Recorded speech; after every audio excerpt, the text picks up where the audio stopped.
Olá, queridos, como vão vocês? Tudo bem?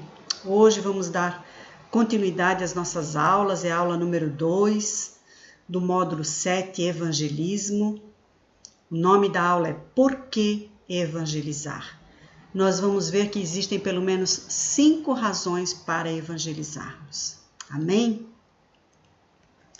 Então vamos lá. Hoje a aula é um pouquinho diferente, né?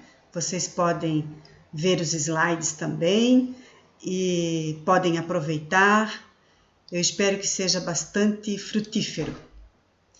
Então, começando. O Senhor Jesus nos deixou uma grande comissão.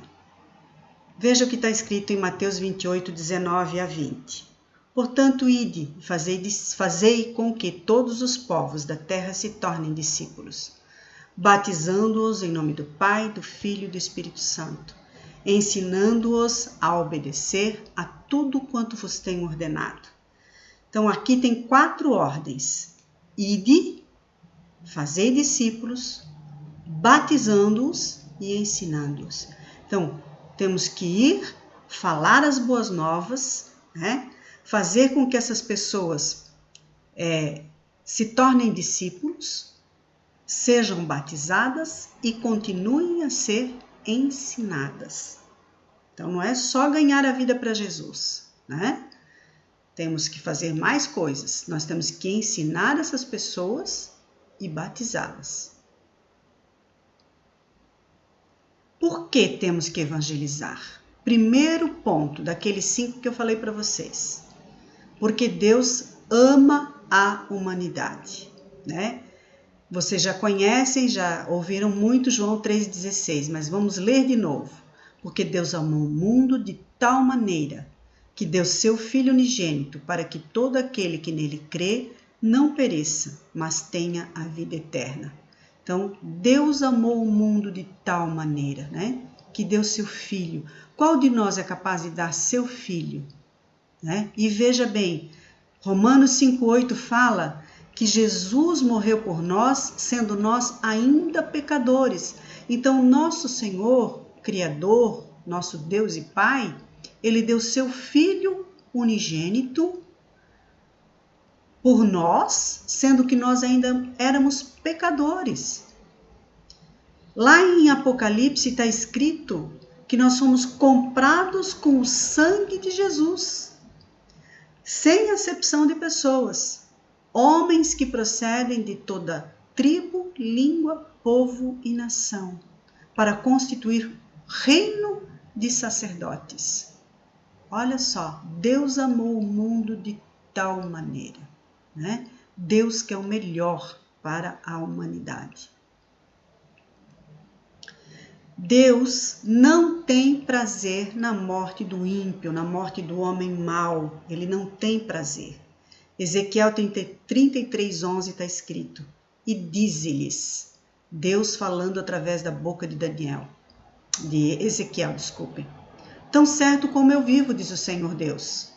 Não tenho prazer na morte do perverso, mas em que o perverso se converta do seu caminho. Olha, se converta do seu caminho e viva. Convertei-vos dos vossos maus caminhos. Pois por que haveis de morrer, ó casa de Israel? 2 Pedro diz assim, não retarda o Senhor a sua promessa, como alguns julgam demorada. Pelo contrário, ele é longânimo para convosco, não querendo que nenhum se perca, senão que todos cheguem ao arrependimento. Então ele tem longo ânimo, muita paciência, aguardando que cada um chegue ao arrependimento, né? Isso é bom e aceitável diante de Deus, nosso Salvador, o qual deseja que todos os homens sejam salvos e cheguem ao pleno conhecimento da verdade. Segundo ponto, por que devemos evangelizar? Por obediência. É uma ordem, é imperativo, né? Nós já vimos isso lá na Grande Comissão, o primeiro versículo que a gente leu. Então agora veja aqui uma parábola que o Senhor Jesus fala para os judeus que estavam vindo a ele, né? Ele fala assim, havia um homem, Eu vou contar essa parábola para ficar mais rapidinho. Havia um homem que tinha 2 filhos. E aí ele chega para o primeiro filho e ele diz assim, filho, vai trabalhar na vinha hoje? O filho diz assim, sim senhor, só que ele não vai. E aí ele chega para o outro filho e diz a mesma coisa. Vai trabalhar na vinha hoje? E ele diz assim, não estou com vontade. Mas depois ele se arrependeu e foi. O segundo filho fez a vontade do pai.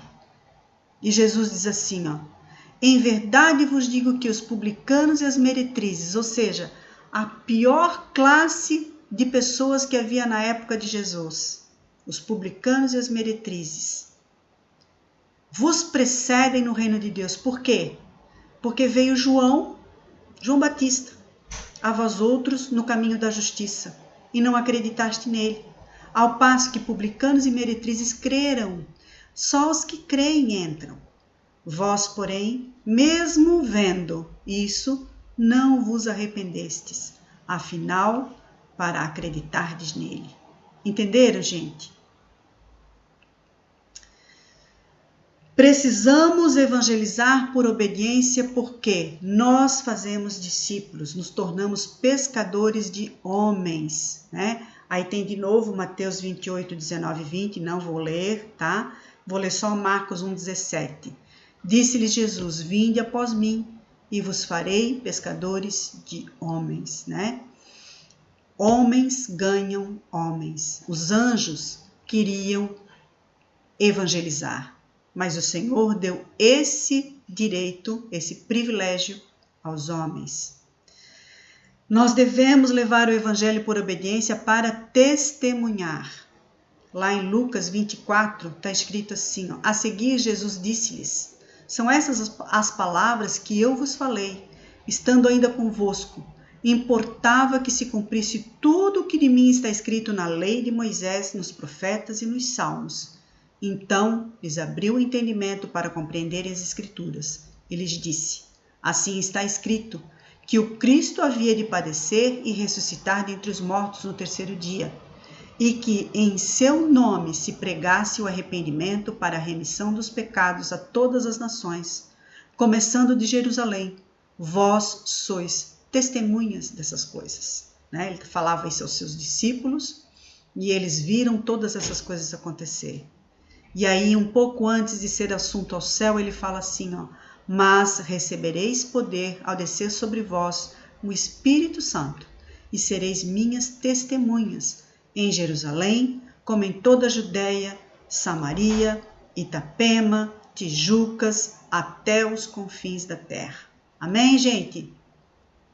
Precisamos evangelizar por obediência para frutificar. É a ordem do Senhor Jesus que frutifiquemos. João diz assim, não fostes vós que me escolhestes a mim. Pelo contrário, eu vos escolhi a vós outros.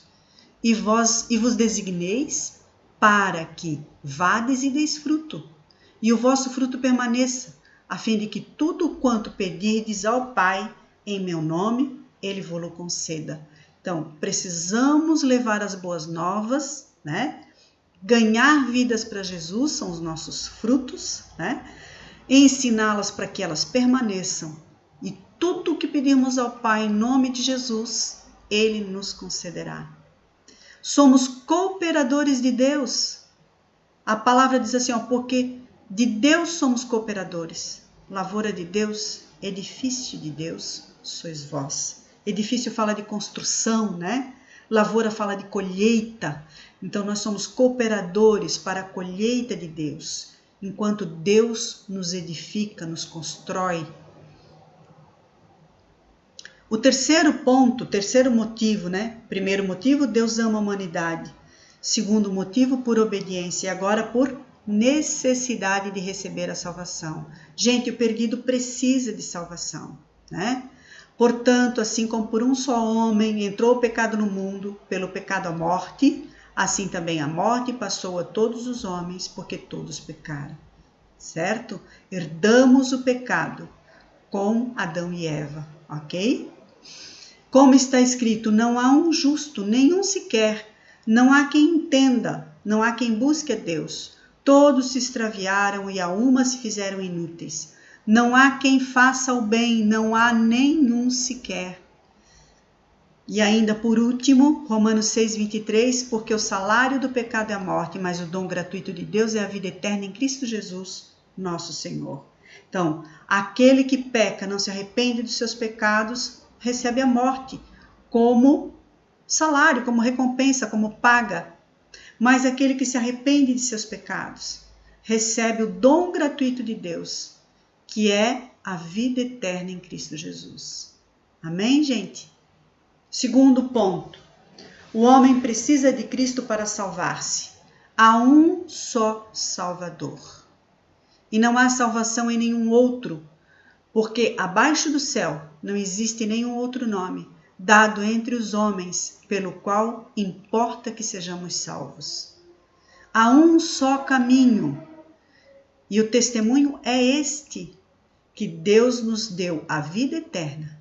E esta vida está no seu Filho. Filho com letra maiúscula, quer dizer, Jesus Cristo. Aquele que tem o Filho tem a vida. Aquele que não tem o Filho de Deus não tem a vida eterna. Há um só mediador, né? Eu vejo aí outras religiões, outras seitas, né? Elegendo entidades, né? Para serem mediadores. Não, a Bíblia fala, a Bíblia nos ensina, só há um mediador. Portanto, há um só Deus e um só mediador entre Deus e os homens, Cristo Jesus, homem, o qual a si mesmo se deu em resgate de todos. Testemunho que se deve prestar em tempos oportunos. Qual é o valor do homem? O Senhor Deus dá valor ao homem, tanto deu valor ao homem que deu seu único filho, que esse único filho deu sua própria vida, nos comprou com seu próprio sangue. Marcos 8, 36, 37. Que aproveita o homem se ganhar o mundo inteiro e perder a sua alma? Né? Vai morrer e acabou-se para ele, né? Perdeu a alma. Que daria um homem em troca da sua alma? Jesus pagou um alto preço, né, com a sua própria vida.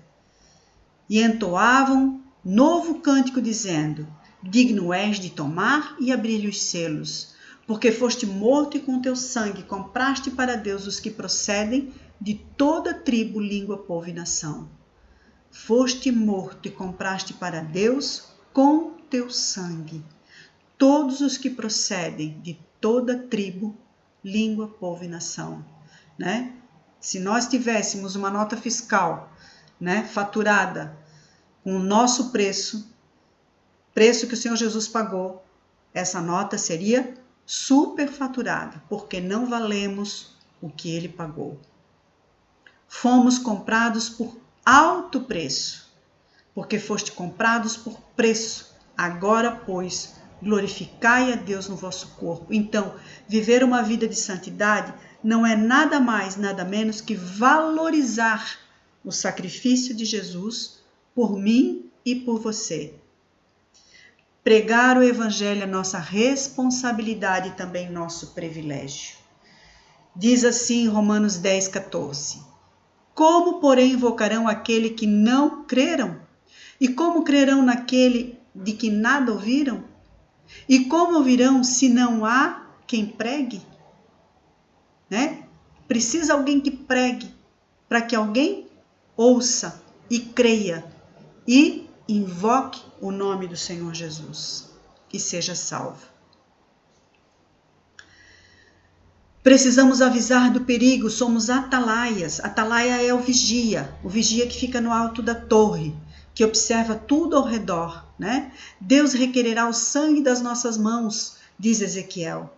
Se nós ouvirmos o Espírito Santo, essa passagem de Ezequiel fala isso. Se nós ouvirmos do Espírito Santo que precisamos levar o Evangelho a uma determinada pessoa e nós não fizermos isso, a palavra diz assim, ó, que o Senhor vai requerer aquela vida das nossas mãos. Porém, se a gente levar a palavra e essa pessoa disser, não, eu não quero, então salvamos a nossa alma. E, numa terceira possibilidade, a gente leva a palavra, leva as boas novas e a pessoa aceita. Então, essa pessoa vai ser salva e nós também salvamos a nossa alma. Amém, queridos? Depois vocês leem esses versículos com bastante vagar. Ezequiel 3, 16 ao 21, certo? Nós precisamos levar o evangelho, é nossa responsabilidade, porque somos devedores. Lembra? Fomos comprados por alto preço. Paulo dizia assim, pois eu sou devedor, tanto a gregos como a bárbaros, tanto a sábios como a ignorantes. Por isso, quanto está em mim, estou pronto para anunciar o evangelho também a vós outros em Roma. Então, ele se achava devedor, ele se achava na necessidade de levar a palavra a todos, gregos, romanos, bárbaros, sábios, ignorantes, todos. Homens ganham homens, como já falamos ainda há pouco, né? E aquele que sonda os corações sabe qual é a mente do Espírito, porque segundo a vontade de Deus é aquele que intercede pelos santos. Então, oramos pelas pessoas que desejamos levar a palavra, né? E é da vontade de Deus, né? Interceder por cada um deles. Os anjos queriam evangelizar. A eles, profetas, né? Foi revelado que, não para si mesmo, mas para vós outros, ministravam as coisas que agora vos foram anunciadas, por aqueles que, pelo Espírito Santo enviado do céu, vos pregaram o evangelho, coisas essas que os anjos anelaram perscrutar. Palavra difícil.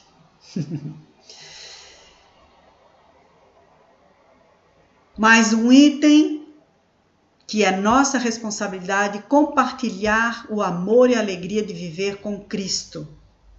Quem crer em mim, como diz a Escritura, do seu interior fluirão rios de águas vivas.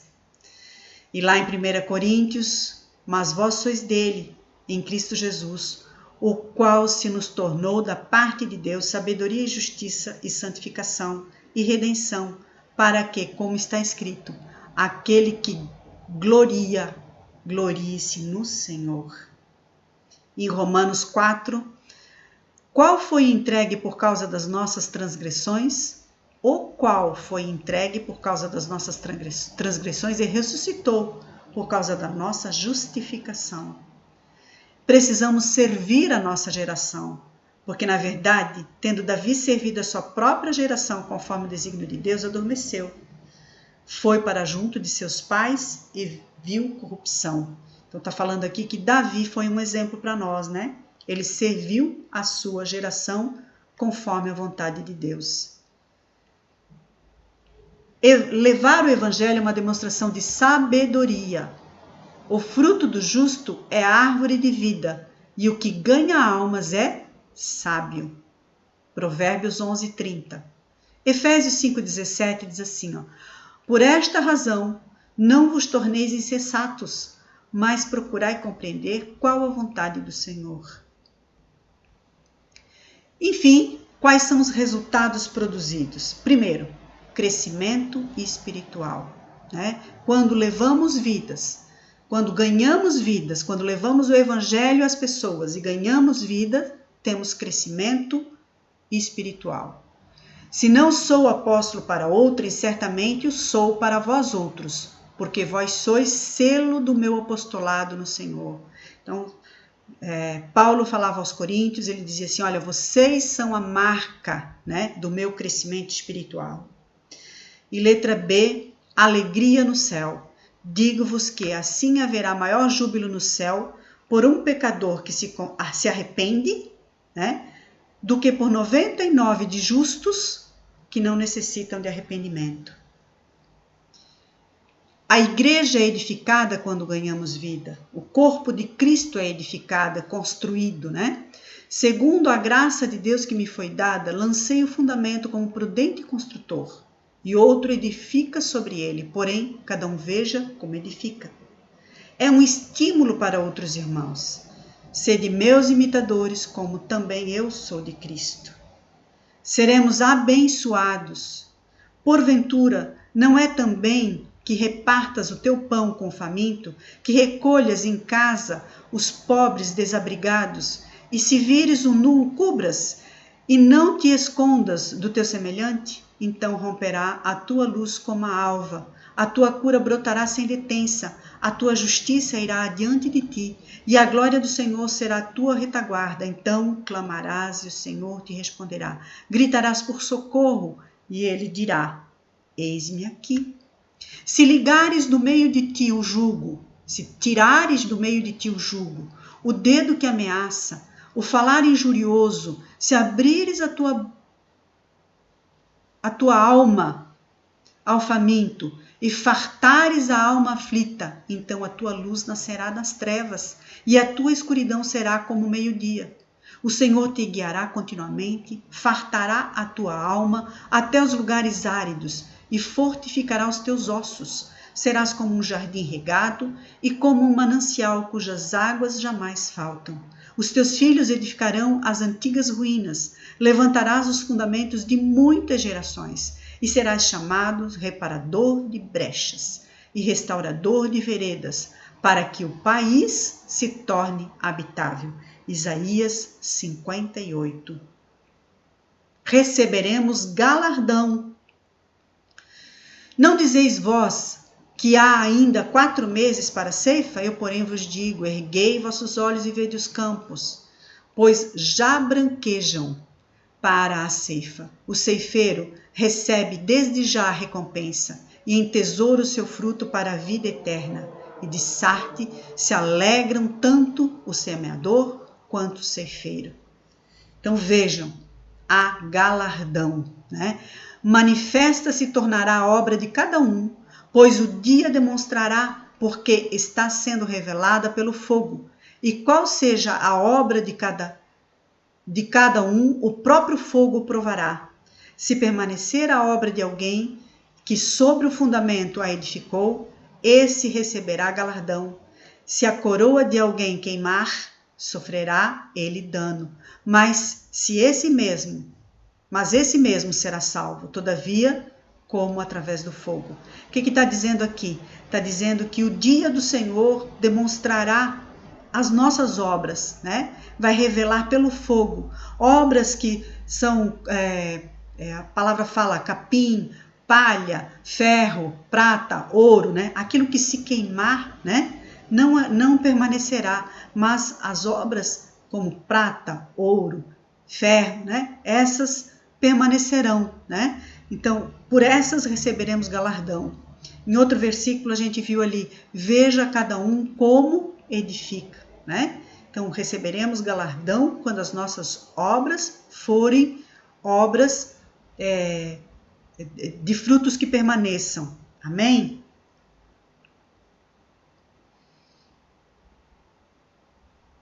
Amém, gente. Falando um pouquinho mais sobre o galardão, né? Obedecer ao ID, né? Ao fazer discípulos, ao batizá-los, ao ensiná-los a caminhar com Cristo, nós frutificaremos, edificaremos a igreja, né? Edificaremos o corpo de Cristo. E no dia do Senhor, nós receberemos o nosso galardão, né?